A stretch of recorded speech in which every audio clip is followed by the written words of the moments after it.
কেমন আছো সবাই? আলহামদুলিল্লাহ, আল্লাহ তাআলা রাখছেন। এটা জরুরি বিষয় তোমাদের সাথে কথা বলা আর কি। আলহামদুলিল্লাহ, বাংলাদেশ নতুন করে আবার স্বাধীন হয়েছে স্বৈরাচার থেকে, জালেমের জুলুম থেকে, বিভিন্ন অন্যায় অবিচার অনাচার থেকে। সবাই শুকরিয়া আদায় করে আলহামদুলিল্লাহ। একটা কথা হলো, আল্লাহ তাআলা ছাড় দেন কি দেন না? জালেম যতই জুলুম করুক, সে শেষতক তার জুলুমের প্রায়শ্চিত্ত করতে হয়। বলে না, পাপে বাপকেও কি ছাড়ে না। শোনো, পৃথিবীতে প্রায় 800 কোটি মানুষ আছে। বলো কয়শো? মানুষ হিসেবে সবাই সমান। কি বলছি বলো? তোমরা হেফজখানা নাযরার ছাত্র তো, কোরআনে কারীমে একটা আয়াত আছে, দেখবা ওয়ালাকাদ কাররামনা বানি আদম। আল্লাহ তাআলা সম্মানিত করেছেন বনি আদমকে মানুষ হিসেবে। তো আমাদের দেশে বর্তমানে একটা হইচই চলতেছে, গুজব চলতেছে কি, যে মুসলমানেরা বা হিন্দু, বিশেষ করে হিন্দুদের উপাসনালয় তথা হিন্দুদের মূর্তি, হিন্দুদের মণ্ডপঘর সহ বিভিন্ন জায়গায় ওদের মূর্তি ভাঙ্গা হইতেছে, ওদের হিন্দুদের পূজা মণ্ডপে হামলা হইতেছে, বিভিন্ন কথা রটাইতেছে। বাস্তবতা হলো ভিন্ন। বলো, বাস্তবতা হলো কি? বাস্তবতা হলো পুরা বাংলাদেশে আমাদের কওমি মাদ্রাসার ছাত্র সহ, তোমরা ছোট সেই হিসেবে আমরা তোমাদেরকে মাঠে ময়দানে নেই না, বাংলাদেশের বিভিন্ন জায়গা থেকে কওমি মাদ্রাসার ছাত্র, বিভিন্ন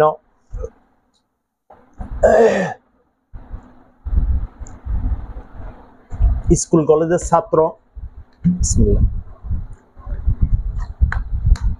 এবং বিভিন্ন জন মন্দিরগুলা পাহারা দিচ্ছে। এবং আমরা এটাও দেখছি, মন্দির পাহারা দিতে গিয়া মন্দিরের বাহিরে ছাত্র ভাইরা কোরআন শরীফ পড়তেছে এবং নামাজের সময় হয়েছে তো নামাজ পড়তেছে। তো আলহামদুলিল্লাহ, ইসলাম এমন একটা ধর্ম যেটা কারো উপরে অন্যায়ভাবে কি করে না, আঘাত করে না। তো মুসলমান হিসেবে আমরা প্রথম কথা এটাই বলতে চাই, কোন অবস্থায় হিন্দুদের বাড়িঘরের উপরে অথবা মন্দিরের উপরে অথবা তাদের মূর্তির উপরে হামলা করা, এটা ইসলাম কখনো কি করে না, সাপোর্ট। কিন্তু সমস্যা হলো, মুসলমানের বদনাম করার জন্য, ইসলামের বদনাম করার জন্য অনেক কুচক্রী মহল, ইতিমধ্যে আমরা দেখছি অনেক হিন্দুরাও তাদের মণ্ডপ ভাঙ্গে মুসলমানের উপরে চাপায়া দেয় এবং তাদের মূর্তি ভাঙ্গে মুসলমানের উপর চাপায়া দেয়, তাদের মন্দির ভাঙ্গে মুসলমানের উপর চাপায়া দেয়। একটা কুটুক্তি মহল, একটা চক্রান্তকারী চক্রান্ত করতেছে যে বাংলাদেশে সংখ্যালঘু মানে পরিমাণে কম, এদেরকে সংখ্যালঘু বলে। তো সংখ্যালঘুর উপরে নির্যাতন করা হইতেছে। আসল কথা হলো, শোনো, বাংলাদেশে আমি হুজুর পরে মানুষ আগে। বলো, কি বলছি বলো? মানুষ আগে, এরপরে আমি মুসলমান, ইমানদার, হাফেজ, মাওলানা, মুফতি, সেটা পরের বিষয়। আগে মানুষ হিসেবে আমরা সবাই কি সমান? বলো, মানুষ হিসেবে আমরা সবাই কি?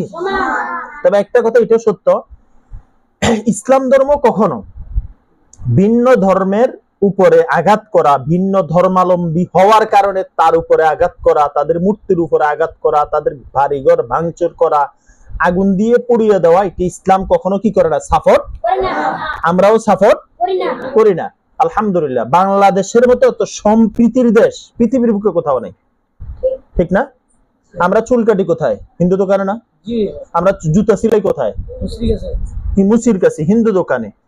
আমরা বিভিন্ন কাজ কারবার, সম্পর্ক, স্বর্ণ কিনি আমরা হিন্দু দোকান থেকে। সব কিছুর সাথে মুসলমানের সাথে হিন্দুদের সাথে একটা কি আছে, সাম্প্রদায়িক একটা সম্প্রীতি আছে। কি আছে?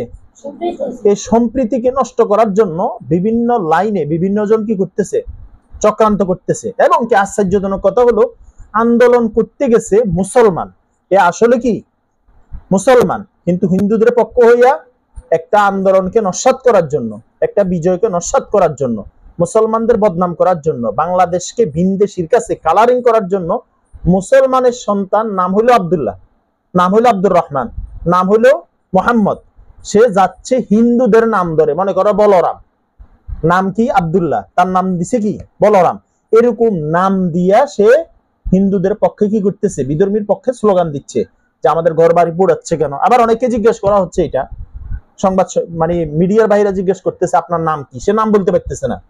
আপনাদের কোথায় মূর্তি ভাঙ্গা হয়েছে, আপনার থানা কোথায়, সে বলতে পারতেছে না। তাহলে বুঝা গেল সে তালে তালে গেছে। সে কিসে গেছে? বাংলাদেশে এই পর্যন্ত, এই বর্তমানে 5 আগস্ট থেকে এই পর্যন্ত কোথাও একটা মূর্তিও ভাঙ্গা হয় নাই, একটা মন্দিরও ভাঙ্গা হয় নাই, একটা উপাসনালয় কি করা হয় না, হামলা করা হয় নাই।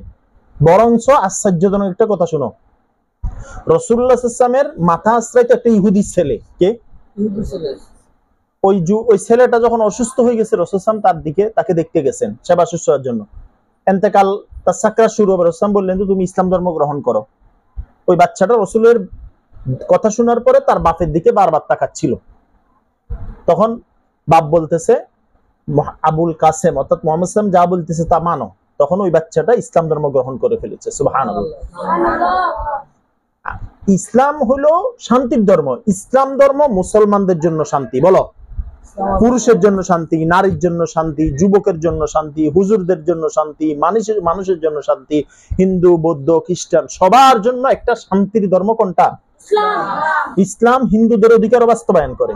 ইসলাম শিখায় গর্তের ভিতরে পেশাব না করার জন্য। ইসলাম শিখায় বিনা কারণে গাছের পাতা না ছিঁড়ার জন্য। ইসলাম শিখায় পশু পাখিকে কষ্ট না দেওয়ার জন্য। এক সাহাবী একটা পাখির 2টা বাচ্চা নিয়ে চলে আসছে। ওই পাখি চতুর্দিকে ঘুরতেছে। মাটা রসুল বলেন এই পাখিটাকে কে কষ্ট দিচ্ছ, এর বাচ্চা কে নিয়ে আসছো? এক সাহাবী বলে আসলে আমি নিয়ে আসছি। তখন বলছে তার বাচ্চাগুলো তাকে দিয়ে আসো। সুবহানাল্লাহ। ইসলাম ধর্ম হলো সম্প্রীতির ধর্ম। আমাদের এই সম্প্রীতিকে যারা নষ্ট করতে চায় এরা আমাদের দেশের শত্রু। বলো কি? এরা আমাদের দেশের শত্রু, এরা হিন্দু ভাইদের শত্রু, এরা মুসলমানের শত্রু, এরা মানুষের শত্রু, এরা বাংলাদেশের শত্রু। এরা কার শত্রু? বলো, কার শত্রু? সবার শত্রু। এরা একার শত্রু না, এরা আমার তোমার আমাদের সবার শত্রু। আবার অনেকে আছে মনে করো বিনা কারণে একজন হিন্দু বা একজন সাধারণ মানুষ সে পাঞ্জাবি একটা গায়ে দিয়া টুপি একটা মাথায় দিয়া কোন জায়গায় গিয়ে হামলা করলো, করছে হুজুররা করছে। বিষয়টা এরকম না। আমাদের কথা হলো আমাদেরকে আগে হুজুর বাবার আগে আমাদেরকে মানুষ বাবা দরকার। বলো, আমাদেরকে হুজুর বাবার আগে আমাদের কি বাবা দরকার? আমরা হুজুর আগে না মানুষ আগে? বলো, তাহলে আমরা মানুষ। আমরা সবাই এই বাংলাদেশে সবাই মিলেমিশে থাকতে চাই। যারা আমাদের সম্প্রীতিকে নষ্ট করতে চায় এরা ভিনদেশী এজেন্ডা বাস্তবায়ন করতে চায়। এরা জালেমের জুলুমকে আবার আমাদের উপরে চাপাই দিতে চায়। আল্লাহ তাআলা আমাদের এই দেশকে, আমাদের এই সম্প্রীতির এই বাংলাদেশকে সবাইকে একতাবদ্ধ হয়ে মিলেমিশে ঐক্যবদ্ধভাবে থাকার তৌফিক দান করেন। আমিন। আল্লাহ তাআলা আমাদের সবাইকে হেফাজত করেন। আমিন। তোমরা এখানে যারা আছো আমরা কোনোদিন মন্দিরের দিকে বাঁকা চোখেও তাকাই নেই। তাদের ইবাদত তারা করবে, আমাদের ইবাদত আমরা করব। বরঞ্চ আমাদের এই পার্শ্ববর্তী দেশ ভারত, বলো আমাদের পার্শ্ববর্তী দেশ কি? ভারত। আমাদের ঐতিহাসিক বাবরি মসজিদ ভাঙ্গা এরা রাম মন্দির করছে। বাবরি মসজিদ যখন ভাঙছে প্রতি বাড়ির সাথে সাথে আমাদের কলিজার উপরে বাড়ি পড়ছে। যারা বাবরি মসজিদ ভাঙ্গা রাম মন্দির করছে এরা আমাদেরকে সংখ্যালঘুর অধিকার বোঝাতে চায়। আমাদের পার্শ্ববর্তী রাষ্ট্র ভারত, সেখানে মুসলমানের বাচ্চারা গরু গোশত বেগে পাওয়ার কারণে যুবকদেরকে পিটাই মারি ফেলে। কোরবানির সময় কোরবানি করা যায় না, প্রকাশ্যে গরু জবে করা যায় না, প্রকাশ্যে আজান দেওয়া যায় না, প্রকাশ্যে নামাজ পড়া যায় না। তারা আমাদেরকে শিখায় বাংলাদেশে হিন্দুদের উপরে কি হচ্ছে? আঘাত হচ্ছে। আর পুরো মিডিয়া দেখতেছে, বিশ্ব দেখতেছে বাংলাদেশের হিন্দুদের মন্দির পাহারা দিচ্ছে কারা? শুধু মুসলমানরা না, মাদ্রাসার ছাত্ররা?